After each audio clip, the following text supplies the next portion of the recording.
for the world. You told me one thing when we met, just don't get carried away. I didn't mean to love you, it just ended up this way. Ooh, you said you needed a little time, and I could be lonely. It's all you need. This is all I need. That freedom in the name of love. It is your... Bueno, yo nací en uno de los barrios más pobres de Asunción, que es Tablada Nueva, ¿verdad? O sea, y la mayor, los mayores momentos de entretenimiento era la pelota, ¿verdad? O sea, ¿Cómo era jugar a la pelota en ese barrio? y había una cancha que era bastante amplia y ahí jugábamos todos los chicos, ¿verdad? O sea, en esos tiempos primeros,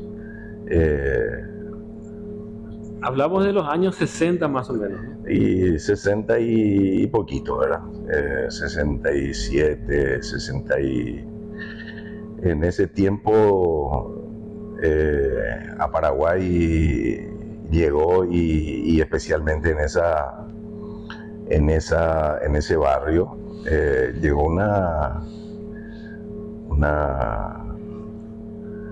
pandemia de poliomielitis. O sea, una epidemia. Una epidemia de poliomielitis.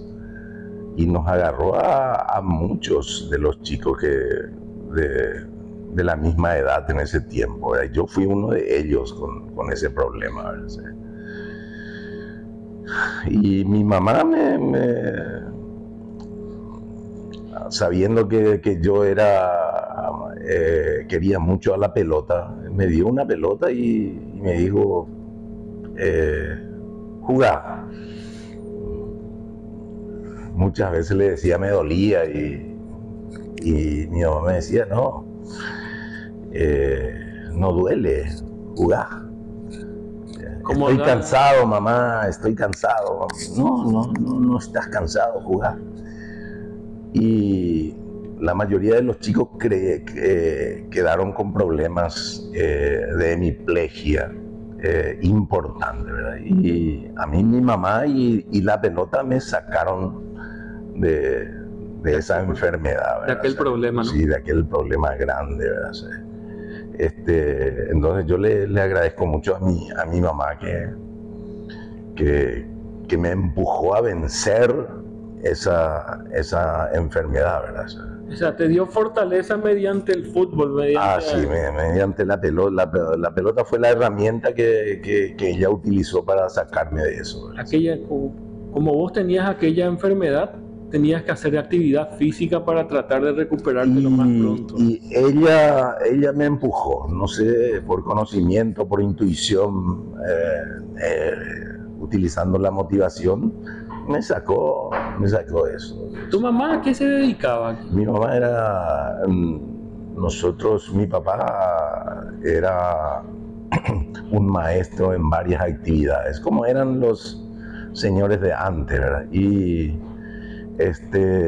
teníamos el taller en la casa, entonces él trabajaba en la casa y mi mamá se ocupaba de todas las tareas del hogar, ¿verdad? Entiendo, ¿sería taller mecánico de autos o...? Él era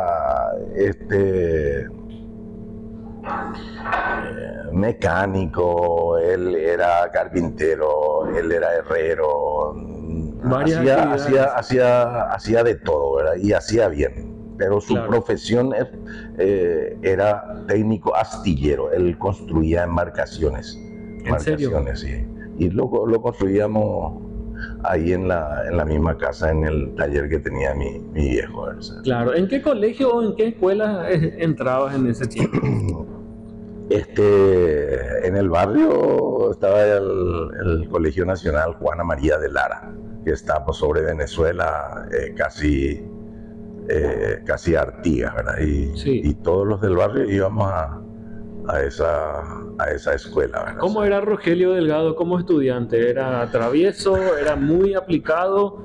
¿Era el más bocho de la clase o era el que se sentaba en el fondo y armaba quilombo? No. A mí me gustó siempre todo lo que es de lectura y escritura. Siempre, mi papá también fue escritor, ¿verdad? Así que me gustaba muchísimo eso. No soy muy afín a las matemáticas, no me gusta mucho, ¿verdad? O sea, pero todo lo que se trata de literatura, castellano, historia, ética, historia, todo eso me gustó siempre, ¿verdad? O sea, este es el tema. Mi mamá era colorada y mi papá era liberal. Ah, bueno. Mi mamá era olimpista y mi papá era cerrista. Y mi papá, que era cerrista, cuando se enteró que Olimpia había creado una de las primeras escuelas de fútbol que tuvo mucha difusión, entonces me llevó a la escuela de fútbol del Olimpia. Mi papá, siendo cerrista, me llevó a la escuela de fútbol del Olimpia. Y ahí comencé a hacer una práctica más programada en cuanto al fútbol, ¿verdad? Claro. O sea, tu viejo puso por encima tu actividad deportiva a que los colores. Sí. Y me acompañaba siempre todas las veces que podía, a los entrenamientos, a los partidos que jugaba en ese tiempo. Así ¿Nunca te dijo, ojalá un día fueras jugador de Cerro? No, para nada. Él me acompañaba mi deseo de ser futbolista. O sea. En aquel tiempo, cuando vos eras chico, ¿ya eras olimpista o eras de Cerro?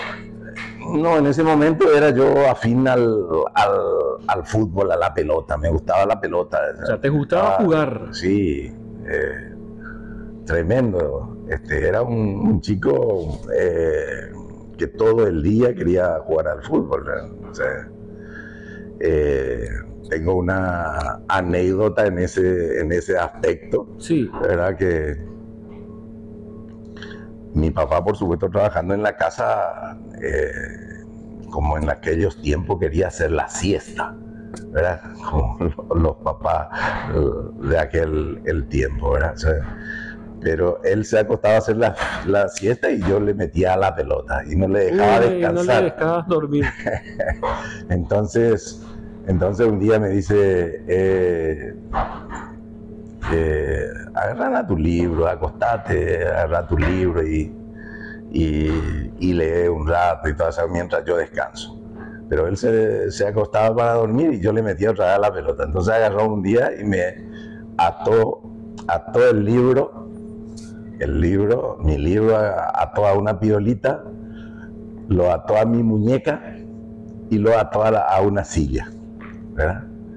Y me dejó ahí, no podía hacer nada, tenía que estar con mi libro, ¿verdad? O sea, entonces no tenías otra opción que leer. No tenía otra opción, ¿verdad? O sea, a lo mejor hoy en día eso sería maltrato visto por la gente, ¿verdad? Pero influyó en mí para que yo adquiera el hábito de la lectura, ¿verdad? O sea, claro.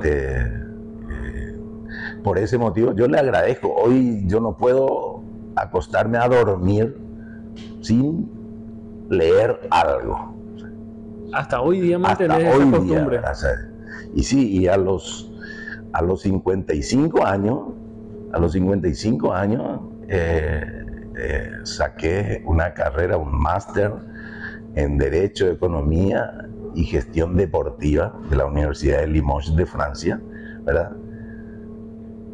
Saqué adelante gracias a ese hábito que él encarnó en mí, ¿verdad? O sea, claro. Entonces, es una cosa realmente extraordinaria. Te estoy diciendo, te hablé de mi mamá por el tema de la enfermedad que tuve, ¿verdad? Sí. Y mi papá, ¿verdad? Por el hábito de la lectura, ¿verdad? O sea, Claro.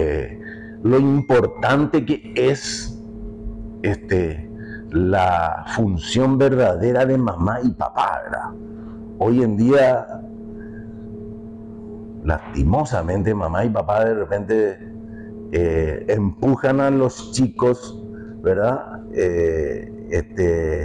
A practicar al fútbol, pero teniendo la visión de que el chico salve a la familia, y eso presiona totalmente a los chicos, ¿verdad? No los motiva, ¿verdad? Y lo que nosotros necesitamos hoy es que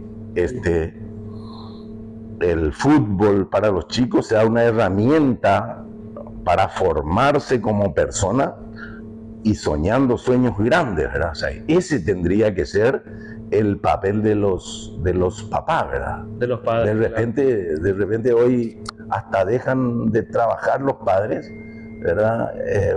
Y de esa manera presionan a los chicos a que sean futbolistas de cualquier manera. Y no debe de ser así. El papel de los papás es ser tutor, ¿verdad? Acompañando a los chicos en todos los aspectos para que vayan haciendo las bases de un futuro personal y profesional realmente importante, ¿verdad? Claro.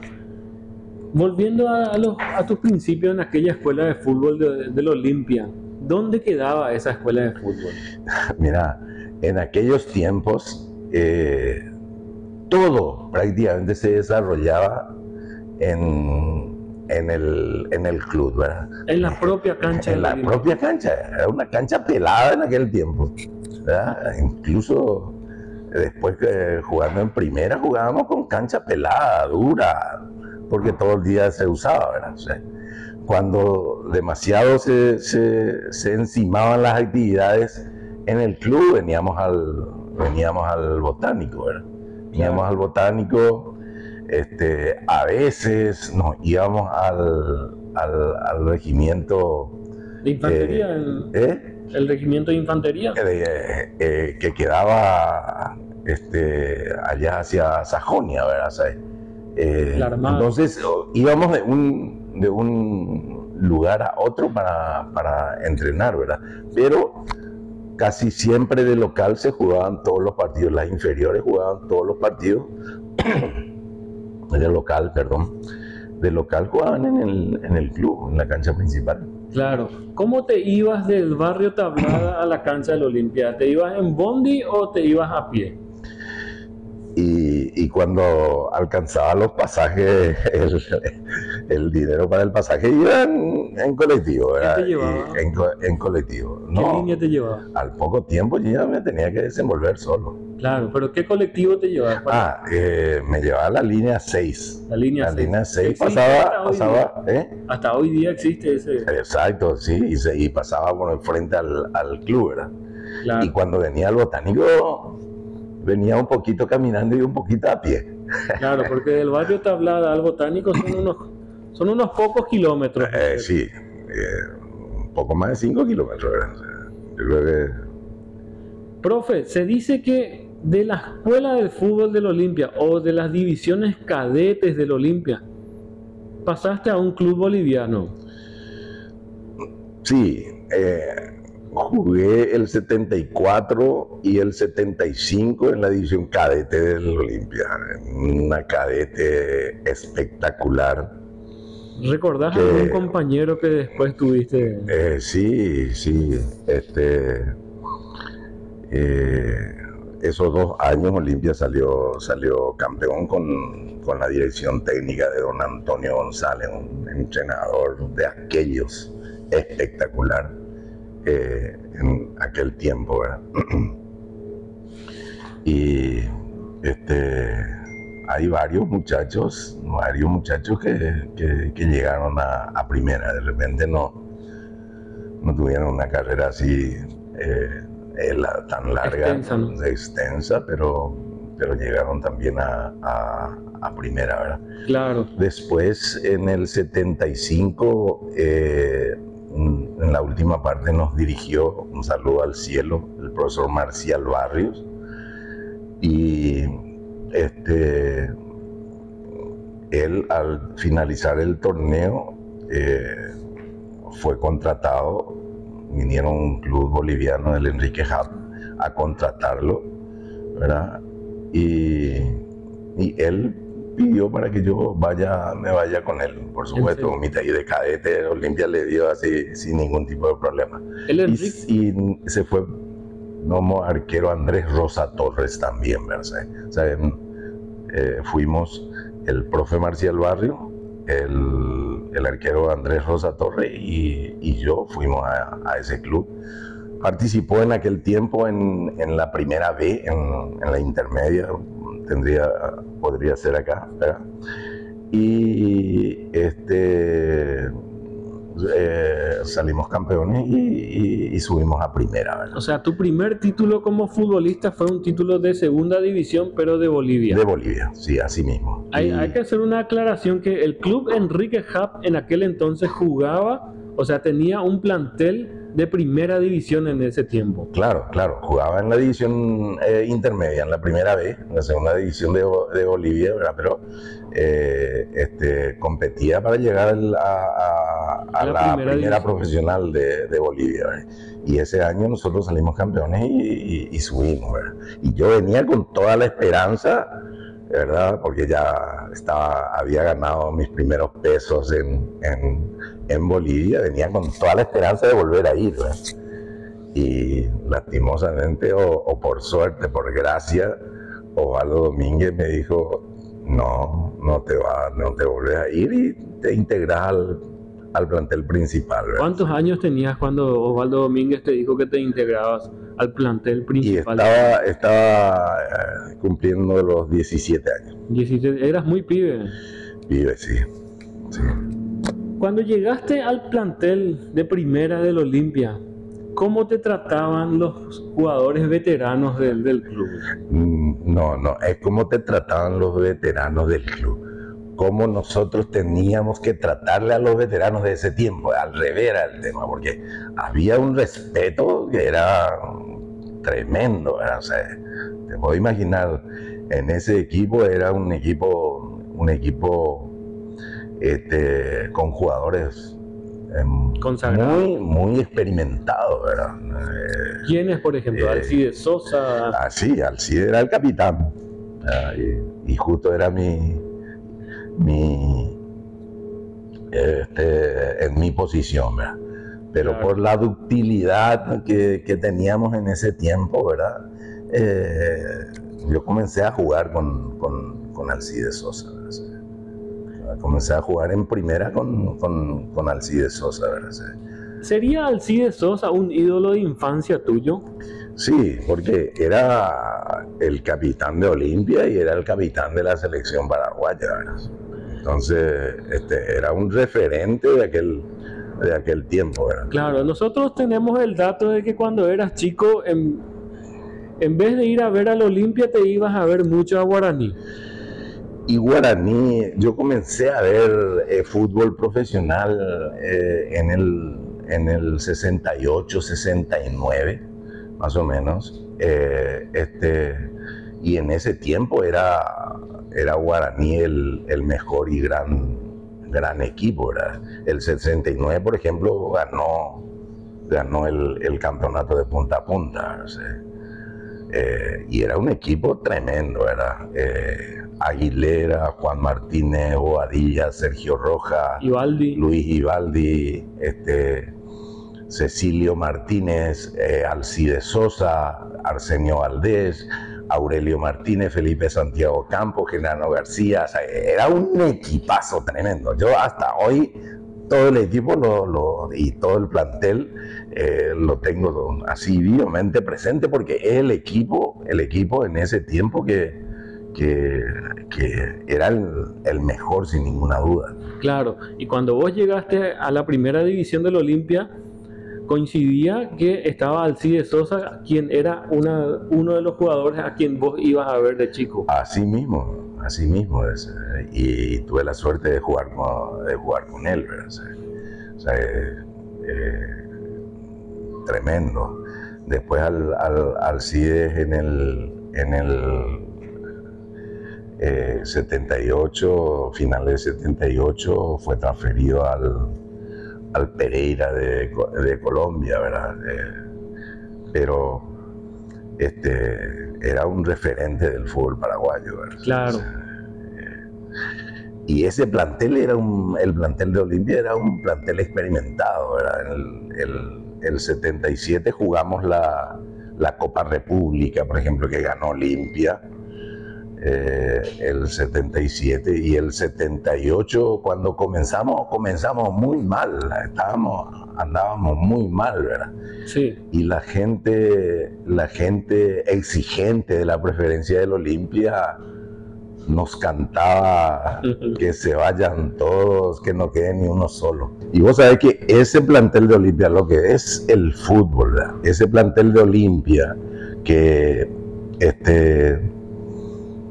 ese año era vilipendiado, entre comillas, por la preferencia especialmente. Después ganó todo, ganó un hexacampeonato. El hexacampeonato, o sea, 6 campeonatos en forma consecutiva, haciendo estos torneos no como los de hoy, sino campeonatos largos, ¿verdad? Ganó 6 campeonatos en forma consecutiva. Ganó la Copa Libertadores, ganó la Copa Interamericana, ganó la Copa la Interamericana en 2 oportunidades. Sí, contra América de México y con el FAS, ¿verdad? Y la Copa Intercontinental, ¿verdad? O sea, entonces, no siempre la turba tiene razón. No tienen, siempre estos que vilipendian desde la gradería no siempre tienen razón. El mentir enorme es ese plantel del Olimpia. Claro, en 1978 Olimpia fue campeón, pero ese año se cambió 4 veces el director técnico. Así mismo, porque no andaba bien. ¿Con quién fue el director técnico con quien al final salieron campeones? Al final salimos campeones con Carlos Sanabria. Antes había estado Marcial Barrios, estuvo Antonio González también. Yo no sé si ese año también estuvo Salvador Breglia, ¿verdad? Sí. Entonces andábamos muy mal y la preferencia se manifestaba en contra del plantel, ¿verdad? Porque decían que yo era el primer joven que se integró a ese equipo. La mayoría eran experimentados, pero tremendos jugadores, Claro. Después ese plantel ganó todo, ¿no? Claro. Profe, siendo honesto, ¿cuál fue tu primera impresión sobre Luis Cubilla y su cuerpo técnico cuando llegaron a Paraguay en enero de 1979? Y yo nunca quise ser uno más. Siempre yo apunté a cosas grandes, ¿verdad? ¿Sabes? Entonces cuando Osvaldo Domínguez y Luis Cubilla hablaron de salir campeones de la Copa Libertadores, entonces me llené de entusiasmo. No creía mucho, pero estaba entusiasmado por escuchar una cosa totalmente diferente a lo que había escuchado hasta ese momento, ¿verdad? Claro. Entonces me llené de entusiasmo. Y por supuesto, la convicción iba creciendo en la medida de que en el día a día de los trabajos, de los entrenamientos, se notaba que se iba buscando el objetivo, ¿verdad? Iba edificándose el objetivo de salir campeones de la Libertadores, ¿verdad? ¿Por qué? Y porque a lo mejor no había mucha diferencia en lo que veníamos haciendo siempre, ¿verdad? Pero había un sacrificio, había que hacer un esfuerzo extra, ¿verdad? Y todo estaba planificado. Yo creo que ahí está la gran diferencia, ¿verdad? Se fijó un objetivo importante, grande, ¿verdad? Y se planificó y se iba cumpliendo lo planificado según estaba establecido en la planificación. O sea que a través del día a día, del trabajo, del proceso activo diario, se iba buscando el objetivo que se había propalado, ¿verdad? Claro. Entonces, esa fue la gran diferencia. Esa fue la gran diferencia en ese momento. Se comenzó a edificar las bases para buscar un objetivo. Claro. ¿Qué podés comentarnos sobre aquella primera pretemporada que hicieron en Centucue? Uno de tus compañeros, no voy a decir que fue Luis Torres, pero él nos solía decir que sentían que se iban a morir. Y sí, por lo que te decía, ¿verdad? El sacrificio era hacer esfuerzos después del cansancio, ¿verdad?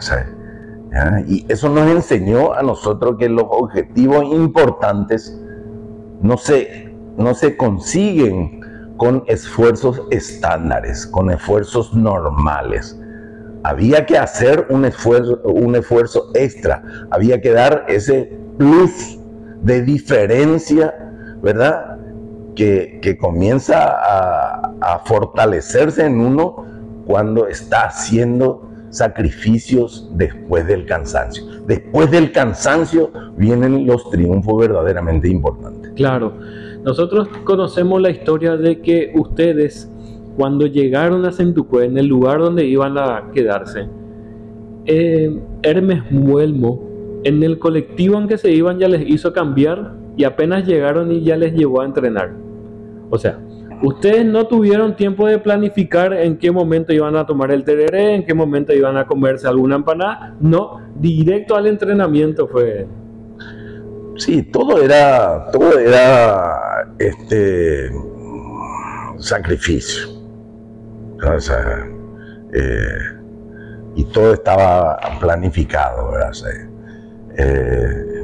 y no había tiempo de recuperación, ¿verdad? O sea, mira que te racionaban, incluso hoy sería un despropósito gigantesco racionar el agua, por ejemplo. Hoy lo que después de los esfuerzos, incluso el deportista tiene que hidratarse al 200%. Nosotros trabajábamos deshidratados, o sea, en el umbral del aguante cabalgábamos siempre, ¿verdad? O sea, estábamos...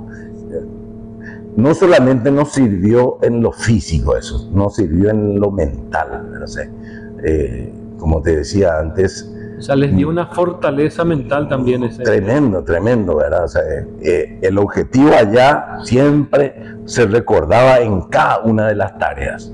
Cada una de las tareas. Allá vamos. Ese era el mensaje permanente, ¿verdad? O sea, claro. no había ningún mensaje distractor. Y todos encarnamos ese mensaje, ¿verdad? Y sabíamos que no estábamos haciendo un trabajo más, ¿verdad? Hacíamos el trabajo, hacíamos el sacrificio y estaba objetivado hacia el gran objetivo que era ganar la Copa Libertadores. Claro, ¿cómo veías que Luis Cubilla o ustedes mismos en el plantel antepusieron el objetivo de ganar la Copa Libertadores por encima de los egos propios? La comunión del equipo era demasiado fuerte, ¿verdad? O sea, se transpiraba,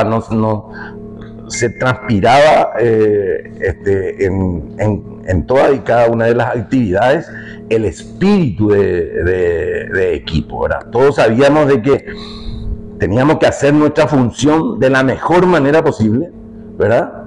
Y teníamos la convicción de que el segundo gran objetivo era ayudarle al compañero a hacer lo mejor posible su tarea también, ¿verdad? Entonces, había una cohesión de equipo, una cohesión de plantel demasiado fuerte. Claro. Durante aquella temporada de 1979, entre los partidos de Copa Libertadores, ¿cuál crees, además de la final contra Boca Juniors, cuál crees que fue uno tan importante o más importante que aquella final?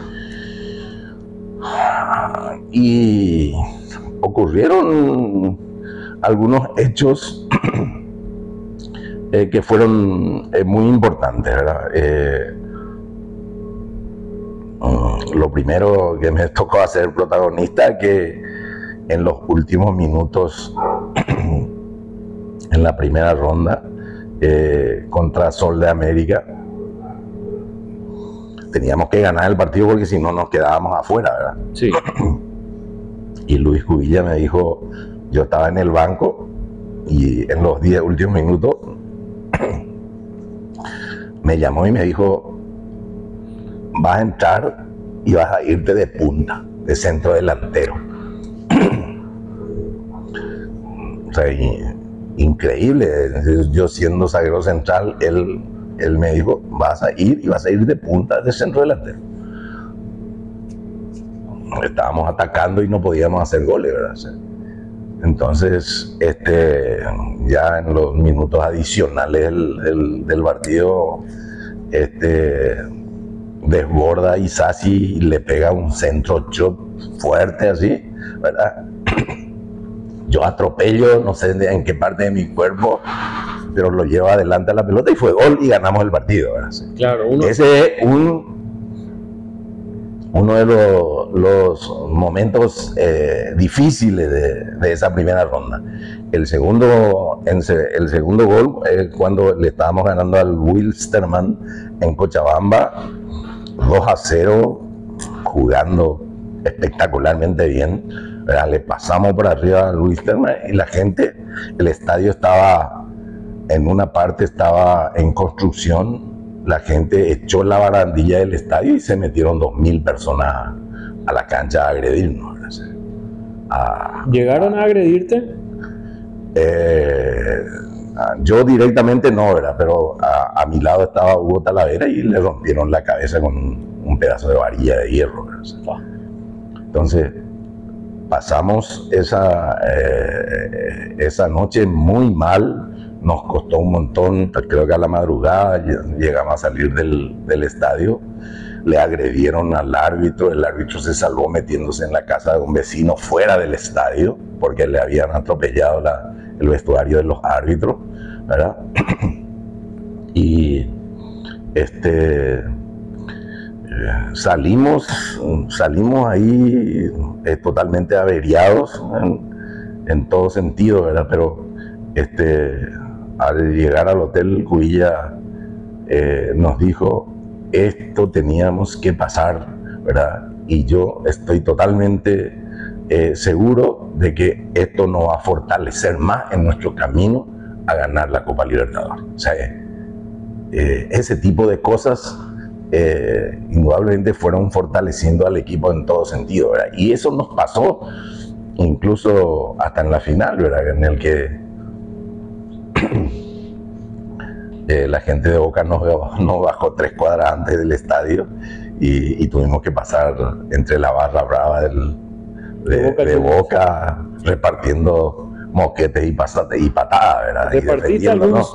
Quiere decir que repartiste algunos puños. Y de todo hacíamos para llegar hasta la cancha, ¿verdad? Entonces en aquellos tiempos este tipo de cosas pasaban, ¿verdad? ¿Qué recordás de aquel partido? ¿Qué recordás? Sí, a ver, en la antesala se dice que Luis Cubilla y su cuerpo técnico, cuando ustedes llegaron a Buenos Aires, no les permitían tomar ni siquiera el agua del hotel. Ustedes para almorzar o salir a comer tenían que salir en grupos a diferentes lugares para comer. ¿Era cierto o...? Así mismo, o sea, todo se previó, todo estaba planificado. O sea, no teníamos ninguna posibilidad de hacer cosas que no estaba establecido, ¿verdad? O sea, entonces se desayunaba de una manera, se salía a comer en grupo, O sea, a cenar de la ¿Y misma no te manera. reconocía la gente de los hinchas de Boca ¿Cómo? cuando salían a comer en grupo? ¿No les No, reconocía? sí, quien no nos conocía, pues, en aquel tiempo, ¿verdad? Salíamos de a 4, de a 5, Claro. con un dirigente, con el técnico. ¿Cómo viviste aquel partido?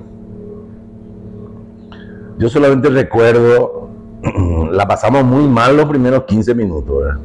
15, 20 minutos la pasamos muy mal, porque el Boca nos atacaba por todos lados. El Boca era bicampeón de América y tenían el mejor equipo de Sudamérica, era. Claro. Y habían ganado la Intercontinental también, ¿verdad? Y O sea, querían el tricampeonato de la Copa Libertadores, ¿verdad? Sí, Entonces, era un equipo que nos hizo sufrir. Nosotros sacamos el partido adelante hasta sufriendo. Yo me acuerdo, lo que más me acuerdo es que vino un centro, un centro, había 5 delanteros de Boca en el área. Y yo dije, tengo que ganar esta pelota, y me fui lo más arriba posible y saqué la pelota de cabeza. Y cuando saqué la pelota de cabeza, Juan Daniel Cardelino dice, terminó el partido, toca el silbato final y te termina el partido. Y eso fue una locura para nosotros. O sea, se concretaba el objetivo que se había... increíble, ¿verdad? Conseguir el objetivo que se había trazado desde el principio y por el cual habíamos hecho tanto sacrificio. Claro. Aquella noche, cuando ustedes salían del estadio del Boca Juniors, se dice que los iban a emboscar y que fue la gente de River la que no permitió que... ¿Recordás un poco de eso? Se dijo muchas cosas de eso, ¿verdad? De todo se hacía. Indudablemente que muchísima gente, ¿verdad? Con banderas paraguayas estaban en el estadio, pero no todos eran paraguayos. Claro. Eran paraguayos que se iban de acá, paraguayos que estaban allá, que todos portaban, no todos eran del Olimpia, pero todos se pusieron a favor del equipo esa noche. Al Olimpia, con camisetas o con banderas y fueron, o sea, y muchos argentinos que no eran de Boca, que no querían que Boca salga campeón, también se sumaron a los paraguayos, ¿verdad? Claro. Así que fue una fuerza extraordinaria, ¿verdad? Porque no todos eran del Olimpia. Claro. Se dice que del hotel, ustedes ya siendo campeones, había muchos paraguayos e hinchas de River que los escoltaron hasta el aeropuerto. Y es muy difícil saber si es así, ¿verdad? Pero mucha gente se fue al hotel a celebrar el campeonato de Olimpia. Mucha gente, ¿verdad? O sea, no fue solamente un cúmulo de personas, un cúmulo de paraguayos. No fueron personas solamente que se fueron de acá. O sea, ahí se sumaron gente de otros clubes de Argentina. Gente de otros clubes, paraguayos de otros clubes y también argentinos de otros clubes que no querían que Boca llegara al tricampeonato de la Copa Libertadores. Claro, ¿cómo fue llegar a Paraguay con la Copa Libertadores en 1979? Qué tremendo.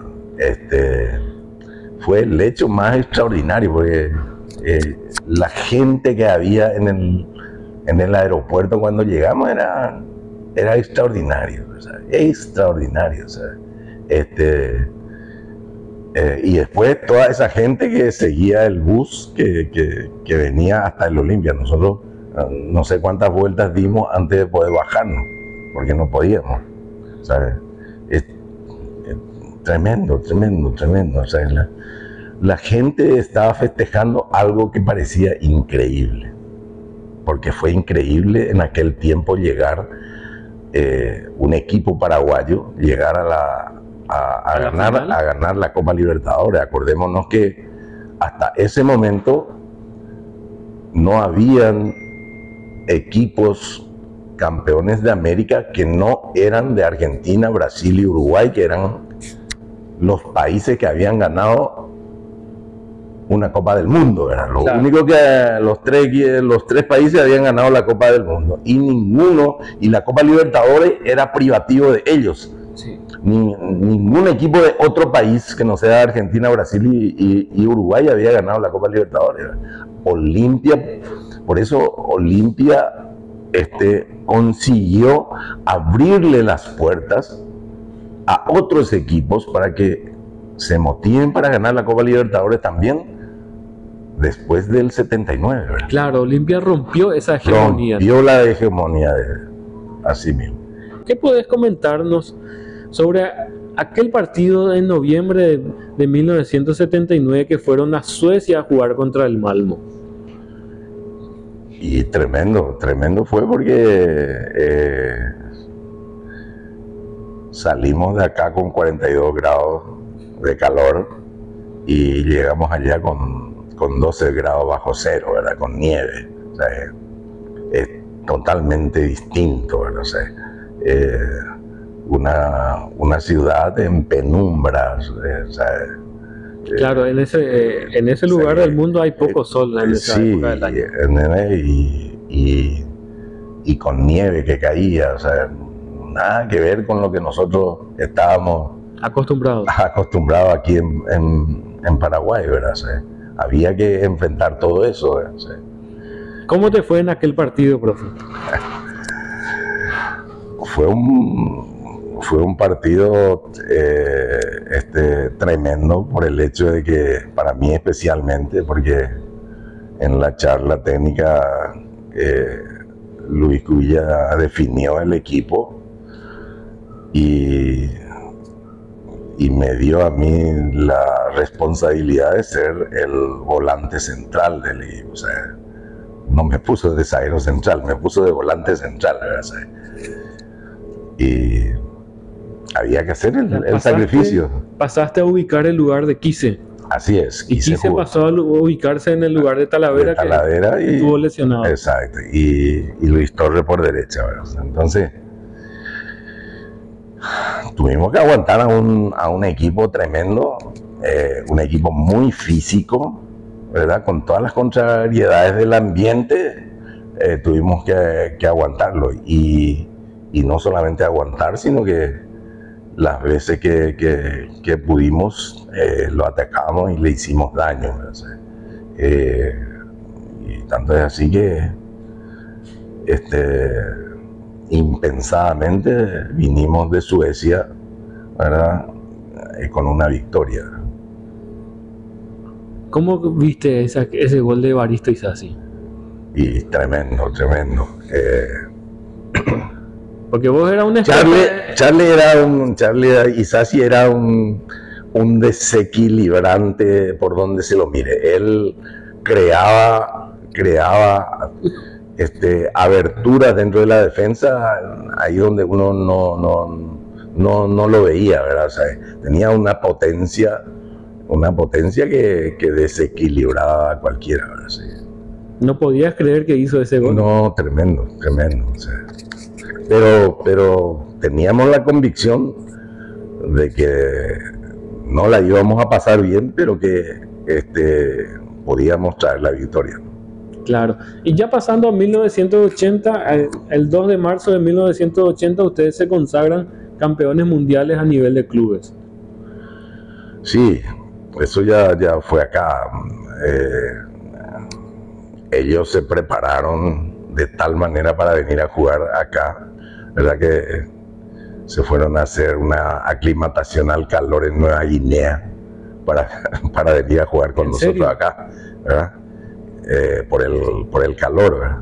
Así que ellos venían como para llevar el triunfo de acá, o sea, y salió un partidazo, un tremendo partido, pero lo sacamos adelante porque el equipo tenía la convicción, ¿verdad?, de ganar. O sea, vos una estabas Intercontinental. convencido de que ibas a ser campeón del mundo Sí, sí, con sí. ese equipo.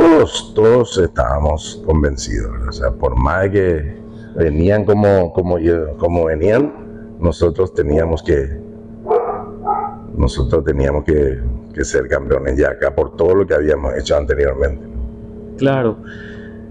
A nivel local, ustedes consiguieron a lo que hasta hoy día, en el momento en que estamos grabando este capítulo, consiguieron algo inalcanzable hasta ese entonces y hoy día, que es un hexacampeonato.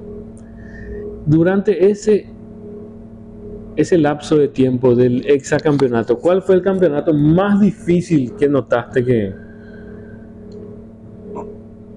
Todos los campeonatos fueron difíciles, porque el campeón pues es siempre el objetivo de los que querían ser campeones y no pudieron, ¿verdad? O sea, al campeón se le quiere ganar, ¿verdad? O sea, y en aquel tiempo había mucho más oportunidades para tumbar a un campeón, porque eran un solo campeonato y se jugaba en todo el año, ¿verdad? O sea, y había momentos buenos, regulares y no tanto, ¿verdad? Entonces todos querían ganarnos la mayoría de los campeonatos se ganaron en terceros partidos, ¿verdad? O sea, imagínate que eran campeonatos largos y representa esos 6 campeonatos, ese hexacampeonato representa 12 campeonatos de los que se juegan actualmente, ¿verdad? Entonces Claro. eran campeonatos largos, pesados, en el que todos tenían oportunidad de querer tumbar a un campeón. Yo me acuerdo que el pentacampeonato, El de ¿verdad? 1982. Exacto. También comenzamos muy mal. Y no solamente muy mal, sino que íbamos, no me acuerdo con qué equipo compartíamos la última posición, ¿verdad? Y la gente hacía memes, ¿no? En Paraguay, pues, por cualquier cosa hacemos memes. Sí. Queremos burlarnos de unos de otros, ¿verdad? Entonces nos decían pentacola, nos decían. Y ese campeonato al final nos costó un montón porque estábamos obligados en los partidos de revancha a ganar todos los partidos, ¿verdad? Y tuvimos que hacer un esfuerzo extra para sacar adelante ese torneo, ¿verdad? No queríamos ser pentacola. Claro. Profe, del Olimpia vos pasaste al Independiente de Avellaneda. ¿Qué representó para vos en ese momento tener que jugar en ese club que pocos años antes venía de ser campeón del mundo y te llevaban a vos como uno de los principales refuerzos para continuar su historia, ¿no? Sí, pero un poquito antes tengo otra anécdota importante y quiero recordarlo porque don Osvaldo Domínguez me transfiere al Vasco da Gama de Brasil. En serio. Entonces, Antes de irte a Independiente. antes de irme a Independiente. Y estuve ya me recibieron espectacularmente bien, hice la pretemporada, ¿verdad? Y un día va llegando a Río de Janeiro el doctor Colmán Rodríguez, un saludo al cielo, que en ese momento era vicepresidente del Olimpia, en el avión de Don Osvaldo. de don Osvaldo, ¿verdad? Y me dice que tenía que regresar. Y yo le dije, no, yo me estoy demasiado bien acá, no estoy bien, no tengo ningún problema, no me voy a ir, le digo yo, ¿entendés? Entonces un rato después, me llama, le llama, A don Osvaldo Domínguez. le llama, sí, ya le había llamado Colmán Rodríguez, y llama a Osvaldo queriendo hablar conmigo y me dice, y yo le digo, presidente, no me quiero ir, le digo, no me quiero ir, ¿cómo? Estoy en Vasco da Gama, o sea, estoy haciendo la pretemporada, no ¿Y cómo puedo ir. reaccionó don Osvaldo ante esa respuesta que le diste? Y sí, me dice, vas a quedarte ahí, pero tu pase está acá y no vas a poder jugar, me dice. Y tuviste Tenés que, que venir, me dice. y tuviste que irte de nuevo a Asunción. Y me tuve que preparar mi maleta y me vine con el doctor Colmán Rodríguez. Increíble fue mi... ¿Llegó a el explicarte tema. por qué tuviste que volver? Sí, posterior cuando llegué aquí, bueno, ya me había dicho adelantado por... no cumplieron, el Vasco da Gama no cumplió con el lo pago que de tu había- pase. con lo que habíamos pactado, me decía, entonces no podés quedarte ahí. Así que vas a tener que llegar. Y me tuve que venir. ¿Y no continuaste en Olimpia? Sí, hasta que después hubo un pedido de Boca y de Independiente casi en el mismo En el mismo tiempo. tiempo, ¿verdad? Y yo elegí irme a Independiente. ¿Por qué decidiste irte a Independiente y no a Boca? Y porque tenía muy presente la herencia que había dejado Arsenio Erico en Independiente y eso era demasiado fuerte para mí en ese tiempo. Entonces, por ese motivo elegí ir a Independiente. Claro, vos llegabas a Independiente para reemplazar a un jugador que se llamaba Enzo Trocero. Sí, Enzo todavía estaba en la Argentina cuando llegué yo, ¿verdad? Pero ya estaba transferido, creo que al Nantes de Francia. En Francia fue transferido, ¿verdad? Y ellos venían de ser una pareja de centrales de lo mejor que había en la Argentina, Enzo Trocero con Hugo Villaverde, ¿verdad? Se dice que Hugo Villaverde era muy compañero, era muy amigo tuyo Sí, cuando llegaste. Jugamos juntos, es un extraordinario jugador, un tiempista de aquello.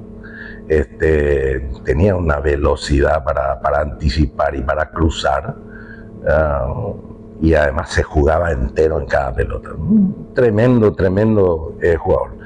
Lastimosamente ya se lesionaba mucho en aquel tiempo y jugamos juntos 1 año y medio, 2 casi, y después él ya dejó, ¿verdad? Claro, Y ahí comenzamos a jugar con Pedro Monzón, con la dupla central. ¿no? un zaguero central de mucha fortaleza, de mucho espíritu, con quien jugamos mucho tiempo y salimos campeones también. Claro. ¿A vos te sorprendió que la gente de Independiente te dio mucho apoyo desde el principio? Porque usualmente el hincha argentino en general como que le estudia un cierto tiempo a los extranjeros y luego si va bien le da un apoyo, pero contigo fue diferente, o sea, a vos te apoyaron de entrada, no esperaron mucho para empezar a idolatrarte. Mira que en ese tiempo teníamos un equipo tremendo, ¿verdad? Un equipo tremendo. Islas, luego Pereira, Clausen, Villaverde, Loco Enrique, Giusti, Marangoni, Bocchini, Barberón, Percudani, después Reggiardo, Bianco, Insúa, ¿sí? Tremendo equipo, ¿verdad? Yo creo que la gente de Independiente, que es muy apasionada, entendió también que yo era un jugador comprometido con el club y con la actividad, daba siempre lo máximo de mí en la cancha, ¿verdad? Yo creo que eso es lo que apreció, porque todas las veces que voy a la Argentina hasta hoy, después de tantos años, me siguen brindando su afecto, ¿verdad? Así que Claro, quedó un sentimiento mutuo. claro, siempre te recuerdan bien, ¿no es cierto? En aquel campeonato de 1989 ustedes no arrancaron bien. Sin embargo, para la segunda ronda de ese campeonato empezaron a ganar partido tras partido tras partido y lo consiguieron el título. ¿Qué recuerdos tenés de aquel Y 88-89 con Independiente? nos costó un montón porque nos había sacado mucha ventaja a Boca, ¿verdad? En algún momento del campeonato nos llevaban hasta cerca de 10 puntos de ventaja, más o menos. Y el partido que de alguna manera quiebra a Boca es cuando le ganamos por 2-1 en la recta final del torneo. Le ganamos 2-1, ¿verdad? El primer gol lo hace el Bocha, ¿verdad? Y el segundo gol lo hago yo. Entonces ahí comenzamos a pisarle los talones y después de ese partido ellos perdieron algunos puntos y nosotros ya no perdimos a ninguno. Claro. Y le sacamos una ventaja grande ya al final del torneo también, ¿verdad? ¿Quiénes recordás que estaban en aquel Boca? Torresani, Navarro Montoya. Y Navarro Montoya era el arquero, Graciani, Perazo, Pico, o sea, un equipo. No le ganaron a cualquier equipo de Boca. No, y en ese equipo ya estaba Marangoni, que había jugado con nosotros y en ese momento ya no estaba porque pasó a Boca. Barberón, que estuvo con nosotros, ya había pasado a Boca. O sea, tenían un equipazo tremendo también, ¿verdad? Claro. A finales de 1990 y principios de 1991 volviste al Olimpia porque con Independiente tenías así un saldo pendiente y no cumplieron contigo y decidiste volver al Paraguay, ¿no es cierto? Sí, cuando había un tiempo de transición importante en la Argentina, ¿verdad? Y Oscar Vicente Scavone se fue a Buenos Aires y me ofreció la posibilidad de venir a Olimpia. Iba a jugar la parte final de la Copa Libertadores en aquel tiempo, y me ofreció volver. Y por la situación que estábamos pasando en la Argentina, me pareció que era una muy buena opción. Yo dejé de lado lo que en ese momento me estaba adeudando Independiente y decidí volver al Olimpia.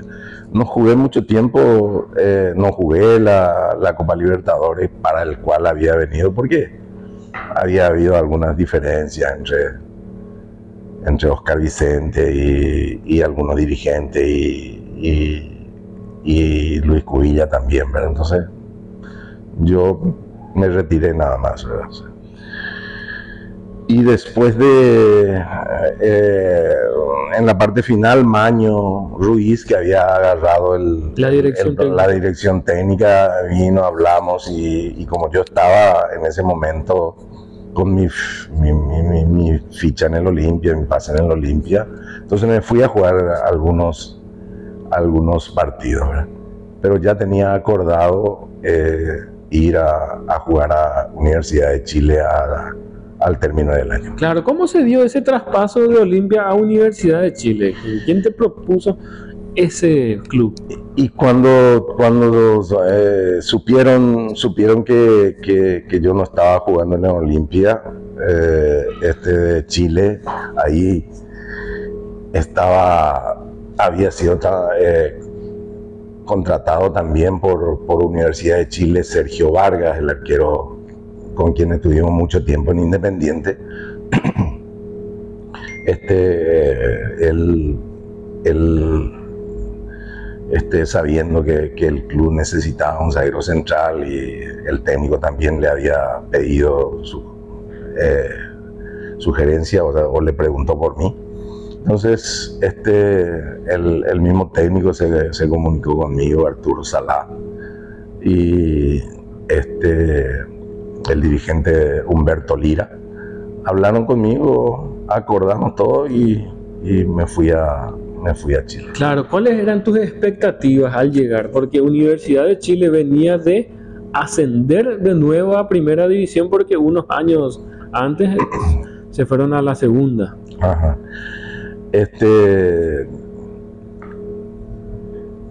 Yo buscaba escuchar sobre un proyecto más o menos importante, ¿verdad? Eso era lo que me interesaba y me convenció el técnico Arturo Salá. Me habló del proyecto de fortalecimiento del club que querían hacer. Entonces me convenció totalmente. No estaba el club en las mejores condiciones, pero desde el primer año que estuvimos ya luchamos por el campeonato. Claro. Y al final logramos algo increíble también en Chile en ese momento, ¿verdad? Porque la hegemonía era de Colo-Colo, Cobreloa, Universidad Católica. Y Universidad Católica tenía un tremendo equipazo, ¿verdad? Y le ganamos el campeonato después de 25 años.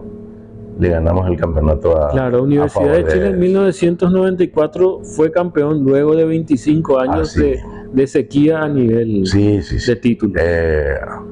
Es el campeonato que más se ha festejado. Hasta hoy lo festejan todos los años. No le ganaron a cualquier equipo, le ganaron a la Universidad Católica del Beto Acosta.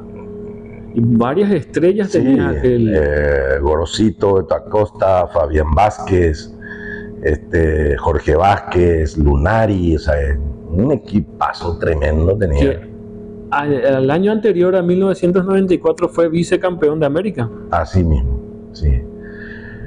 Y tuvimos verdaderas batallas para sacar adelante el campeonato, ¿verdad? Porque en nombres tenían una diferencia a favor demasiado importante, ¿verdad? Pero nosotros con convicción, con mística, le ganamos el campeonato. Claro. ¿Con quiénes recordás que jugaste en la Universidad de Chile? Se dice que jugaste con un tal Marcelo Salas que jugaba más o menos bien, dicen. Marcelito Salas se unió a nosotros en el segundo torneo, ¿verdad? Y era un chico en Chile. En Chile se dice casi despectivamente, a los del interior le dicen guaso, ¿verdad? Y a él cuando comenzó le decían el Guaso Salas. Pero era un chico con una mentalidad diferente, ambicioso. Su forma de jugar siempre se edificaba sobre la ambición de querer más. Por eso fue el goleador que fue. Y donde fue, sobresalió por esa ambición con el que jugaba cada pelota.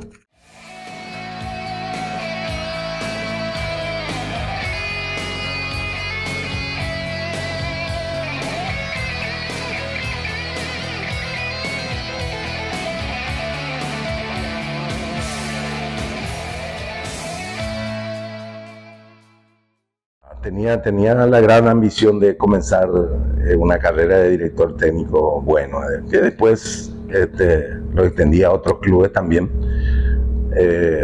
así como acá en Paraguay, ¿verdad? Pero mi gran deseo siempre fue utilizar la herramienta del fútbol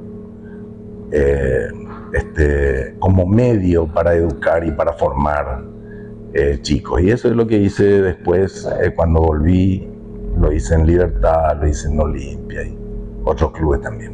Claro. Hablando de selecciones, profe, ¿en qué año debutaste en la selección paraguaya? Y yo me acuerdo que comencé a entrenar para una selección, ¿verdad? En el 77 en la selección juvenil con el doctor Miguel Ángel Pangracio. Saludo al cielo. Con él comencé a sentir la albirroja, vestir la albirroja, ¿verdad? Después me uní en el 79 en el sudamericano de Paysandú, que nos dio la posibilidad de ganar la clasificación para jugar en el Mundial de Japón, ¿verdad? Y de ahí en adelante ya me fui integrando paulatinamente a la selección de mayores también, ¿verdad? El recuerdo de la selección en la eliminatoria del 81 no es muy grato porque fue muy desordenado, todo muy mal llevado, por lo cual, teniendo grandes jugadores, Paraguay quedó afuera del Mundial de 82, ¿verdad? Y luego ya se hizo una cosa mejor cuando se preparó la eliminatoria a México. La eliminatoria para México. Se hizo las cosas bastante bien, y eso nos posibilitó volver a un mundial después de ¿cuántos años? 28 años. 28 años después volvimos, ¿verdad? Claro. ¿Tenés gratos recuerdos de aquel partido contra Chile entonces? Qué tremendo. Y que aquí en Chile, Asunción llegaron al primer gol mediante a una falta que te hicieron a vos, que encaraste hacia el área, te hacen la falta, y creo que fue Roberto Cabaña el que hizo el primer gol en aquel partido. Sí, Chile. Anticipamos una jugada por el lado izquierdo, me acuerdo muy bien, por el lado izquierdo, ¿verdad? Salimos jugando con Adolfino Cañete, que me va a dar el pase más para adelante, ¿verdad? A mí me gustaba anticipar y irme al ataque, o sea, era ese tipo de zaguero, ¿verdad? Y me cometen una falta casi en el vértice del área grande, ¿verdad? El centro lo hace Romerito, el tiro libre lo hace Romerito, peina Ramón Hick, y Cabaña atropella para hacer el primer gol contra Chile. Antes hay que recordar que le ganamos a Colombia en 2 partidos chivos también, fuerte. Colombia tenía ya un equipo consagrado. Un equipo consagradísimo, ¿verdad? Entonces, y Chile también tenía un equipazo tremendo, ¿verdad? Así que a los dos le ganamos 3-0 acá en Asunción. A los dos. Y la clasificación contra Chile creo que el segundo gol lo hago yo, y el tercero por presión lo hace en contra Lizardo Garrido, el lateral derecho de Chile. Claro, luego van allá en el Monumental de Santiago y se da ese 2-2 que los lleva al Mundial, ¿no? Sí, tremendo. Sí. Mira, festejar una clasificación a un mundial después de 28 años en el Estadio Nacional de Santiago, repleto, es lo mismo que ganar una Copa Libertadores en la Bombonera. Más o menos se parece. O sea, ¿sentiste esa misma sensación mismo, esa que años antes la viviste con Olimpia? Así mismo. Tremendo. ¿Qué recuerdos te da el Mundial de 1986? Y las cosas de la vida, de alguna manera se transmiten mucho en el fútbol. Es muy parecido a eso, ¿verdad? Hay que hacer sacrificios en la vida. Yo me acuerdo que festejamos tanto aquella clasificación. La clasificación, que hicimos una gira, yo creo que pocos equipos, pocas selecciones han hecho una gira tan larga como creo que duró 56 días, o 52 o 56 días por todo el mundo, con la selección para preparar como preparación a la justa mundial de México, ¿verdad? Y llegamos aquí, estábamos entrenando en el estadio, finalizó el entrenamiento y estábamos practicando tiro libre, ¿verdad? Y practicando tiro libre le pegué a una pelota, la punta de mi pie agarra la raya de cal, que en aquel tiempo era más elevado, Sí. ¿verdad? Agarra la línea de cal y me rompo los dos meniscos. 33 días antes del mundial. Y por supuesto, era un tiempo en el que era casi imposible recuperarse. Esa misma tarde yo me opero, ¿verdad? Me opera el doctor Juan Daniel y el doctor Segovia Torres, dos eminencias. Me operan, ¿verdad? Y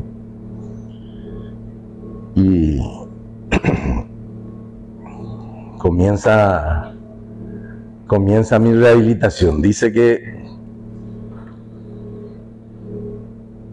mi señora que me acompañaba dice que yo no me estaba recuperando todavía de la anestesia cuando ya comienzo a hacer contracción isométrica para recuperar Los músculos. mi músculo, ¿verdad? Para que no se atrofie. Y luego monto un pequeño gimnasio en mi casa, ¿verdad? Y me metí A entrenar. Me día y noche. metí a rehabilitarme 8 horas por día. 8 horas en un Y sí, gimnasio. porque era casi imposible que me recuperara. Los diarios decían, el capitán está afuera, Rogelio no va a jugar. O sea, todo el mundo decía que yo... Y a los 28 días yo le agradezco, porque uno de los que me animó mucho también fue Cayetano Rueda. Sí. Y me decía, no, tenés que irte, vamos a irnos, no hay problema, ¿verdad? Y yo todavía no entrenaba cuando vamos a hacer la aclimatación a Colombia, ¿verdad? Y el último partido que jugábamos para aclimatarnos en la altura en Bogotá, jugamos contra Dinamarca, que también estaba haciendo un periodo de aclimatación porque venían del frío. llano también, ¿verdad? Entonces estaban haciendo allá y coincidimos, jugamos un partido amistoso con Dinamarca. Y en ese tiempo Dinamarca tenía a el Jair Larsson de centro delantero, tenía a los hermanos Laudrup, a Morten Olsen, o sea, una tremenda selección. Y yo me animo a jugar. A los 28 días de haberme operado, me animo a jugar ese partido. ¿Y cómo te Y fue? le metí tantas ganas que, qué sé yo. Le ganamos 2-0 a Dinamarca en Bogotá. Y ahí comencé a vivir la alegría de poder jugar un mundial, porque ya me sentí totalmente apto para jugar el mundial. ¿Te sentías recuperado? Recuperado, sí. Hablando de lesiones, profesor, tuviste varias lesiones durante tu carrera como futbolista. En Independiente te rompiste los discos de la columna y en Universidad de Chile te rompiste el hombro. Sí. ¿Hubo alguna otra, aparte de esa de la anécdota de la selección que nos contás, o una de estas dos fue la peor que te ocurrió? Y la lesión que más incertidumbre me creó fue la lesión en la columna, que comencé a sentirlo en un partido con Peñarol en el Estadio Centenario, jugando Copa Libertadores. Peñarol contra Independiente, ¿verdad? Que salí por este problema, porque me habían chocado en el aire y caí sobre la columna y entonces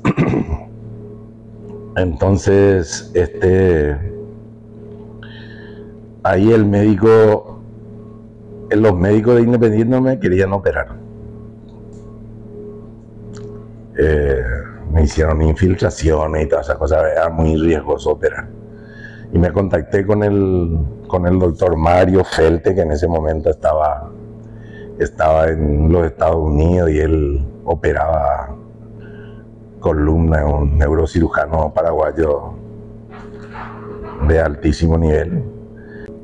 Y me hizo los estudios y me dijo hay que operar. Entonces me decidí a operarme y él me dijo entre 6 meses más o menos vas a comenzar a entrenar y a los 8 meses más o menos vas a volver a jugar, me dijo. Claro. Y de la misma manera como cuando me lesioné la rodilla, me metí en mi rehabilitación, ¿verdad? Lo hice totalmente en pileta, en piscina, ¿verdad? Y a los 3 meses volví a la Argentina, de haberme operado, volví a la Argentina. En mi rehabilitación me ayudó muchísimo el profesor Alfonso Paiva, un militar que estaba en las Fuerzas Armadas, y el profesor Gabriel Macaya, el argentino, ¿verdad? Ellos me ayudaron muchísimo en mi rehabilitación. Y a los 3 meses y medio volví a jugar un partido oficial en la Argentina. Los médicos no podían creer. Te rehabilitaste de una lesión muy grave, ¿no? Tremendo. Y en la lesión en el hombro, yo me rompí todo el hombro, me quedó colgando el brazo en un entrenamiento en la Universidad de Chile. Y me operaron, ¿verdad? Y de la misma manera también me dijeron 6 a 8 semanas tenés, ¿verdad? Y al mes volvías a los... Entré a jugar un clásico contra Colo-Colo. O sea, gracias a Dios he tenido lesiones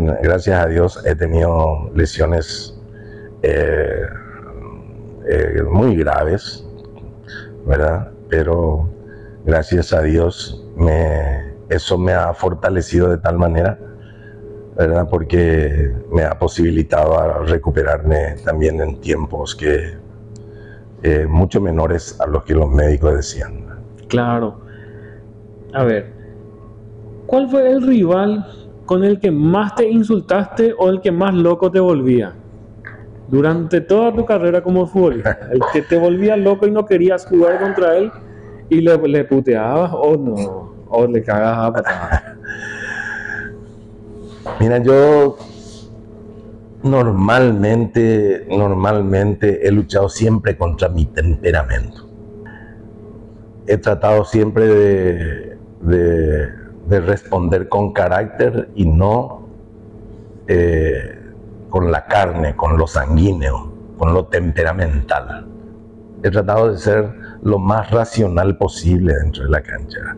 He perdido alguna vez los estribos también, ¿verdad? Pero he tratado de ser nunca me peleé muy mal contra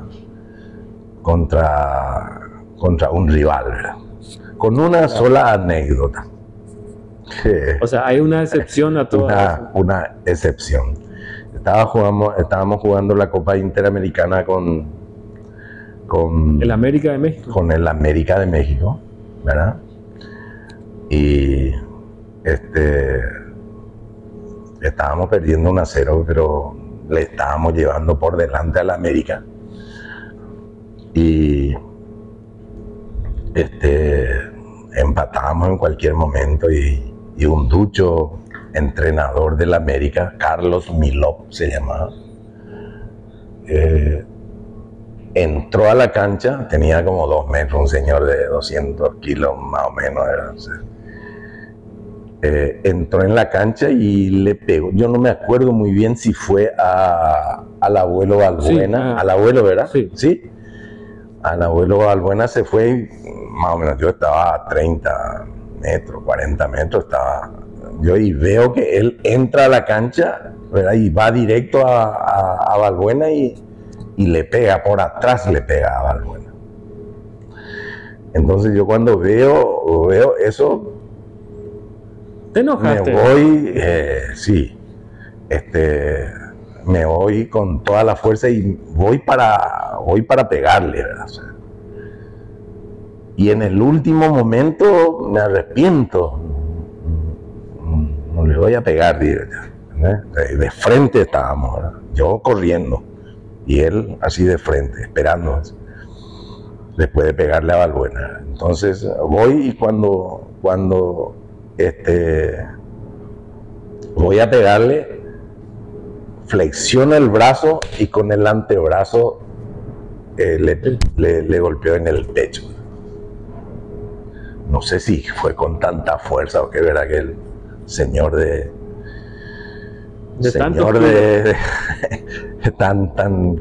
tanta corpulencia rodó por el piso, ¿verdad? Sí,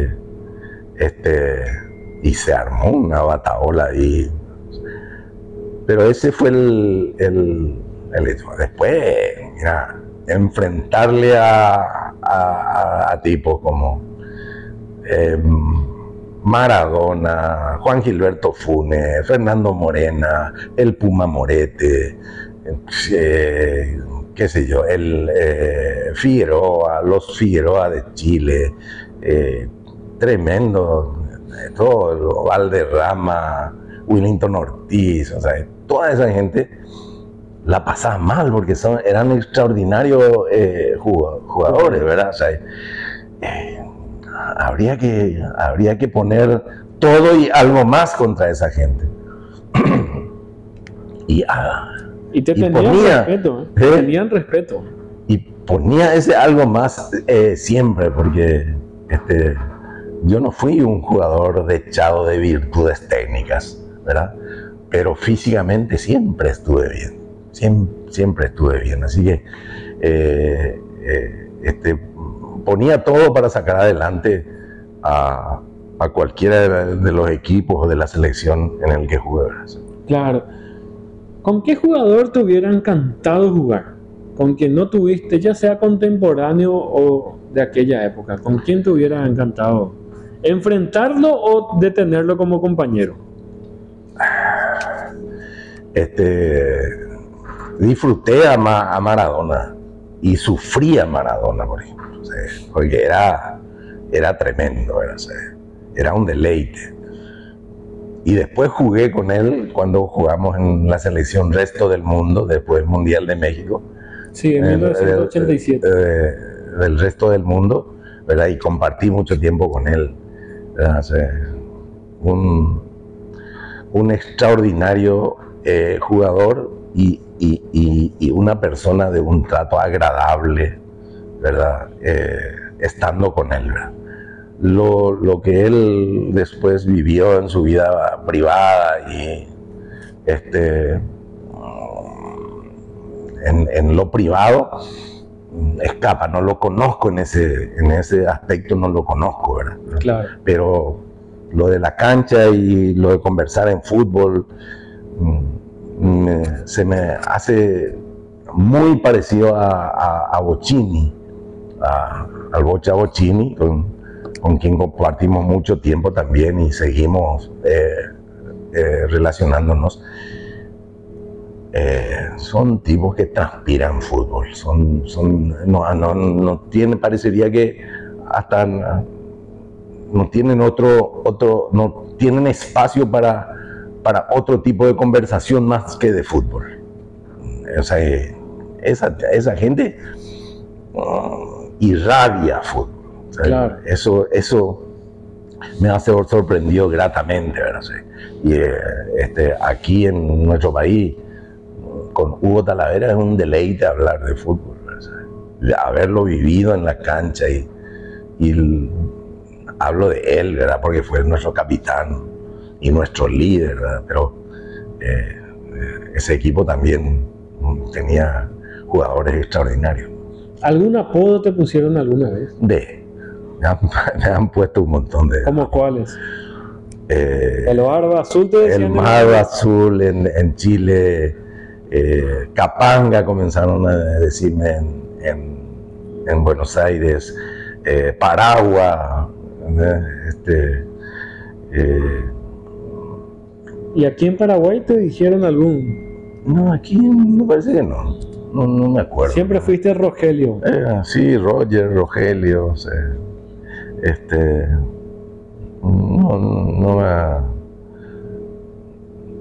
no me acuerdo, no me acuerdo que me hayan puesto. Al principio de esta nota hablaste mucho sobre el sacrificio, que el sacrificio es lo que le lleva a un futbolista o a un deportista a lograr sus objetivos, ¿no es cierto? ¿Cuál es la problemática que vos ves en el fútbol paraguayo hoy día? ¿Por qué el futbolista paraguayo no tiene esa convicción que tenían ustedes antes? ¿Por qué el fútbol paraguayo se transformó en un fútbol mediocre, no? Y hay algo que una premisa básica, ¿verdad? No hay en la vida, y el fútbol es una actividad muy parecida a la vida, ¿verdad? Porque lo que ocurre dentro de una cancha es lo más parecido que ocurre en una sociedad, ¿verdad? Claro. La competencia es atroz en la sociedad y dentro de la cancha. En cada metro cuadrado hay una competencia, un duelo tremendo, ¿verdad? O sea, si querés ganarle al rival, tenés que hacer tu mejor versión, poner ahí en la cancha tu mejor versión. Si querés ganar un buen puesto en una gran empresa en la sociedad, tenés que poner lo mejor de ti, ¿verdad? Claro. En la cancha, si vos te vas, te caes, muchas veces alza tu brazo para que otros te levanten. Y muchas veces también hasta un adversario se cae y vos tenés que pasarle la mano para levantarlo, ¿verdad? En la cancha y en la vida, si vos querés, como somos seres comunitarios de comunión, si vos querés ganar solo, vas a hacer que otros pierdan. Claro. Entonces, en el fútbol y en la vida, los objetivos importantes nunca son o fáciles o gratuitos. No son ni fáciles ni gratuitos. Entonces, uno tiene que hacer un esfuerzo extra siempre.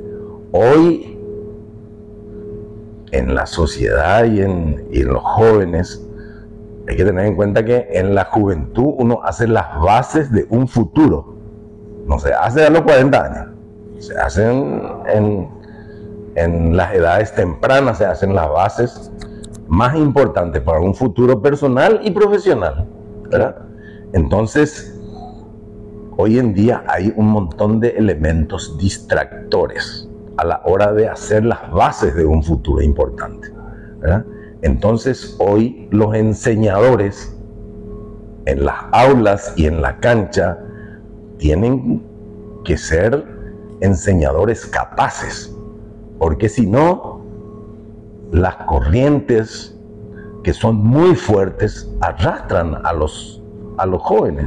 Claro. No va a poder aguantar, ¿verdad?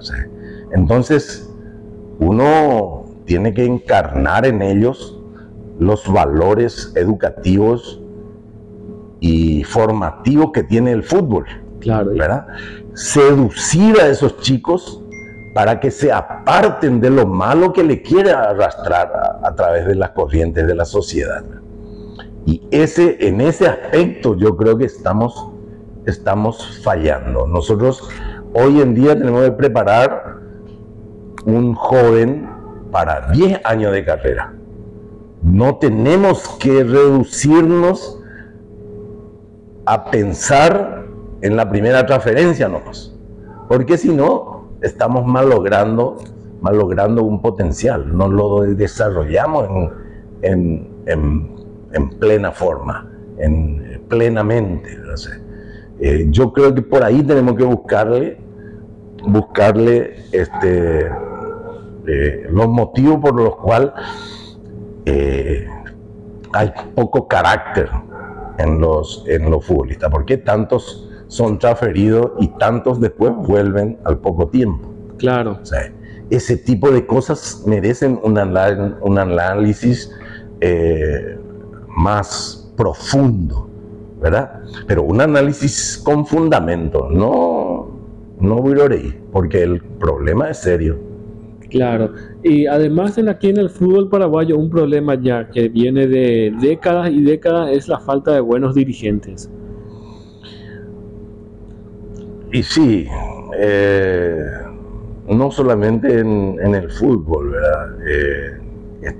En la misma sociedad. Son tiempos de oportunistas los tiempos que estamos viviendo. Y son oportunistas que llegan como dirigentes, como representantes, como, qué sé yo, como buscadores de valores, o sea, de muchas maneras, ¿verdad? O sea, y entran al fútbol no para defender los intereses del fútbol y los intereses del principal actor, que son los futbolistas, sino que se fijan en su propio interés nada más. Claro, ¿y qué es lo que tenía, según tu percepción, Osvaldo Domínguez Dip, en comparación a todos esos dirigentes que nunca pudieron ni alcanzarlo ni a los salones? Y Osvaldo era totalmente diferente, un dirigente con convicción, un dirigente objetivado, un dirigente que pensaba en grande. O sea, Osvaldo nos enseñó a soñar y a soñar en grande, y no solamente a soñar en grande, sino que también nos enseñó el camino para llegar a esos objetivos grandes. O sea, Osvaldo es un dirigente que no sé, yo creo que al irse él se perdió el molde, porque nadie se le arrima siquiera a lo que fue Osvaldo. Entonces creo que así como se le sacó tan poco provecho a toda la sabiduría de Luis Cubilla, de la misma manera también se ha perdido la posibilidad de nutrirse de los conocimientos que tenía Osvaldo Domínguez. Claro. Bueno, profe, para culminar nuestra entrevista, ¿qué mensaje le das a ese pibe que está entrenando hoy y que, así como vos cuando eras chico, tiene las mismas expectativas de ser alguna vez un futbolista profesional? ¿Qué mensaje le da un campeón mundial como vos a esos muchachos? El fútbol tiene un tremendo poder. El fútbol hoy le puede sacar a cualquier chico de donde está y lo va a poner ahí donde nunca él se imaginó. Ese poder tiene el fútbol. Y es tan lindo vivirlo que vale la pena poner lo máximo por los objetivos que te puede dar el fútbol. O sea, es increíble. O sea, no lo digo por mí solamente, sino por un montón de futbolistas que salieron de una canchita humilde, de un barrio del interior que ni siquiera contaba, y al poco tiempo estaba siendo goleador del equipo del Dortmund, en el cual jugó Nelson Aedo Valdés, por ejemplo. O sea, Claro. Salió de ahí de donde vos no te imaginás que existía, y le puso ahí donde nadie imaginaba que él podía llegar. Ese poder tiene el fútbol.